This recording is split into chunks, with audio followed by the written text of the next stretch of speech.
Mandomam-baravarana nisa tokantrano ray tokolasy sy tovovavy. Fandarina zany malaza no raisinao ato amin'ny fahitalavitra sy ny onjam-peo ny MPS. De raikitra zany ny angaredona ho an'ny rahampitso araky ny fandaminana sy ny fampahafantarana izay efa miparitaka eny amin'ny tambazotra sosialy, ary efa nisy ihany koa ny fampahafantarana izany tamin'ny alalana ny onjam-peo sy ireo fahitalavitra, ka ny solombambaoka no hisantatra izany. Angaredona ho an'ireo izay mihevitra fa tsy mety ny zava-misy eto amin'ny firenena amin'izao fotoana izao ka ilaina ny fiombonana.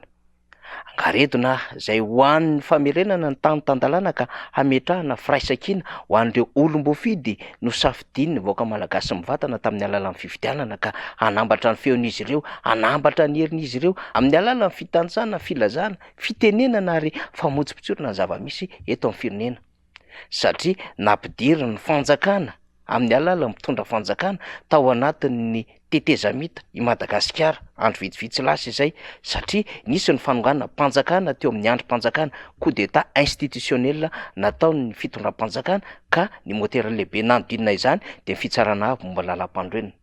Tsy sanatriky koa ny fandotoana araky ny teny nataon'ny filohan'ny fitsarana avy momba lalam-pandroenina ny firaisana izany, fa zava-misy zany, tsy hay ny tsy hiteny izany, ary faneho-kevitra ara-dalàna izany. Iza moa no tsy efa nilaza ho an'ireo fikambanana, ho an'ireo société civile, indrindra ireo mpanao politika sy ireo volona kandida izay manana pahilalàna nampahafantatra ny amin'ny hoe fanonganam-panjakana amin'ny androm-panjakana, io nataon'ny HCC nanome ny fitondrana eny amin'ny gouvernemanta amin'ny alalan'ireo minisitra sy ny prime ministre lehibe an'izany gouvernemanta izany. Nampidirina tao anatin'ny tsy fanarahan-dalàna ihany koa Madagasikara amin'ny fanasokajiana ny filohan'ny anterimeran-dolo ho tsy afaka mandray izany andraikin'izany. De gaga sy talanjona ihany aloha rehefa mandinika an'izany antony-javatra any amin'ny filazana Andriamatoa Iany Rajoelina fa sarotra ny mitatana filakevitra minisitra izany. Magaga satria izy aza moa zay kosoka kapila mangirana, mpikarakara lanonana, ary sarotrarotra ny ahaizany tarehimarika sy asa marika rehefa misy faneho-kevitra ataony, ary tsy mahay tantara Madagasikara mahavita filakevitra minisitra. Maika fa olona toy an'Andriamatoa Razafy-Mahefermanina izay ekonomista, nanandraiky ny lehibe tany aloha tany satria efa sekretera jeneraly tamina ministeran'ny fandimby, ary nanandraikitra ihany koa tany ivelany, tany ampitan-dranomasina, ka filohan'ny anterimeran-dolona amin'izao fotoana izao no sokajiana fa mety manahirana izany hitatana filakevitra minisitra izany. De hafahafa zany ho sika satria maninona ny hafa mahavita izany, fa maninona ireo heverina fa nianatra sy manandraikitra lehibe, ary heverina ihany koa fa mahafehy ny fitantanana no tsy ahavita hifehy ny fitondrana ny raharaha-pirenena. Fonteny zany resahantsika izany, fa hoy isika nampidirina tao anatin'ny tsy fanarahan-dalàna i Madagasikara. Ity resaka tsy fanarahan-dalàna ity moa efa niverimberina ihany ny amin'ny fanitsakitsahana lalam-pandroenina miverimberina eto Madagasikara, fa vao mainka izy voapirofo amin'izao fotoana izao tamin'iny fanapahan-kevitra ny raisin'ny fitsarana avy momba lalam-pandroenina ny 9 septambra iny. De gaga sy talanjona ny rehetra ny amina hoe fasahina meo-pampana tahaka n'inona ny an'ny fitsarana avy momba lalam-pandroenana naka ireo fanapahan-kevitra maromaro ireo, fanapahan-kevitra nitazona ny firotsako fidiany Iany Rajoelina izay tsy araky ny lalàna, fanapahan-kevitra ihany koa izay milaza ny fandavan'ny ny filohan'ny anterimeran-dolona ny andray fahefana, ary fanapahan-kevitra manipy ny fitantanana ny raharaha-panjakana vonjimaika ho an'ny gouvernemanta izay efa nolaviny sy nangariany ireo solombambaoka tamin'ny volana desambra 2024. De no hamafisina ny fampidirana Madagasikara ao anatin'ny firenena tsy tan-dalàna, de ho hitantsika io ny zava-misy amin'izao fotoana izao. Ka na to inona fihetsiketsehana samy hafa etsisy eroa de mampiseho andehitrezana ny fizorana ao anatin'izany fifidianana izany ihany ireo mpanohana ny fitondram-panjakana, ka aseho misarety ivelany amin'ny hoe midina mihaona ny vahoaka, manentana ny vahoaka, ampiseho ihany koa ny amin'ny hoe misy apahana bulletin izay atota ary vonona fizarana kara-pifidianana ireo ratsana eny anivon'ny fokontany samy hafa eny. Te ampiseho le fitondram-panjakana fa vonona hiatrika fifidianana, fa ny ao ambadika izany de fantatr'izy ireo ny olana izay ho tatazany firenena raha to kaminy manery ny isian'ny fifidianana amin'izao endro mamoetra zao ilay fitondram-panjakana. Raha miresaka fitondram-panjakana tsika de le fitondram-panjakana tsy ara-dalàna mitantana vonjimaika miaraka amin'ny HCC izay hamoaka valim-pifidianana. ary ny voameram-pirenena maleo tena misahana fifidianana seny zay mikarakara izany fifidianana zany zay mahabe ady hevitra am'izao fotoana izao ary manakombana ny vavany. Ka raha ohatra moa ka terena ho masaka tony voaloham-pijaza ihany ny tsy maintsy anatanterahana fifidianana zay manahirina antsika ny mieritreritra izany am'izao endrin'ny misavoritaka izao, de iza no afaka hijoro ho tompona andraikitry ny zava-misy ao aorianan'ny raharaham-pifidianana na mialohan'ny fifidianana hitranga eto Madagasikara. Iza am'ireo tompona andraikitra zay efa manidy manakombona ny vavan'ireo ny sa hijoro ho tompona andraikitra amin'ny zava-misy eto amin'ny firenena ho isika apetratsika izany fanontaniana izany. Tompona andraiki-panjakana roa na telo ihany manko ny am'izao fotoana izao no samiaro izany fitondram-panjakana izany, fa amin'ny ankapobeny izy menakavy de manakombona ny vavany, indrindra ireo pisolelaka, ireo mpivety merci président ary mpandrisindrisika an'ilay président haka fanapahan-kevitra hirotsaka na de tsy araky ny lalàna azy de manakombona ny vavany ankehitriny.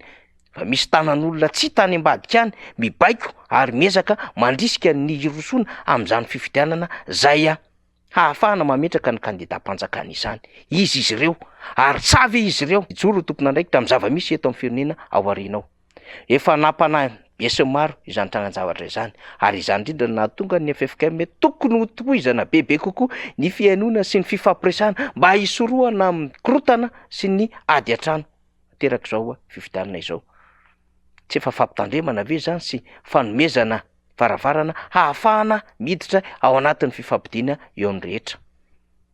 Atsotsika izany ady hevitra izany amin'izao fandarina izany malaza izao, raha toa ka mbola misy olona manam-panahy tsy materitreritra afaka andinika no avy ny firenena, fa tsy andinika ny tombotsoan'izy ireo manokana mba hiarovana seza, hiarovana voninahitra, eny hiarovana ireo antota-taratasy mafana na fenina tany ambadika tany ka tsy maintsy hipongatra raha sanatria ary raha toa ka tsy eo amin'ny fitantanana firenena intsony izy ireo. Zany manko ny tena olana izao fitondram-panjakana izao sy mpiaradia aminy. De miroso tsikelikely ny firaisan-kina ny kandida ary mahavelom-bolo mahita izany.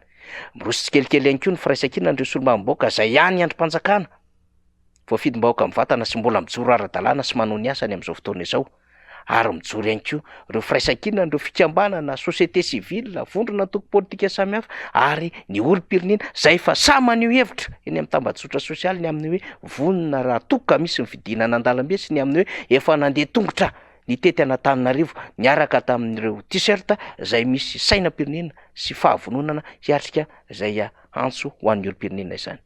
Vonona ny malagasy, vonona ny rehetra mba hametraka mahazava-dehibe ny fanjakana tandalana, ny fiandrianam-pirenena ary izany fahafahana Madagasikara izany.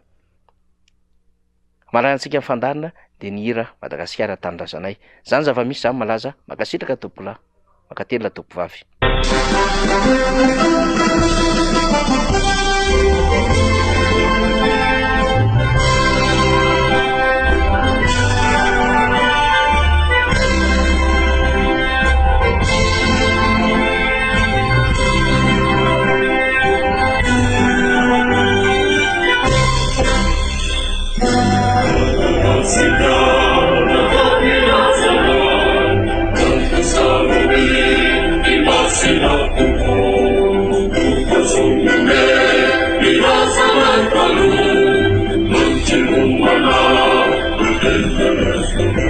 It's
It's a night it's a wonderful Santa Maria. So warm the sun, it's a sight to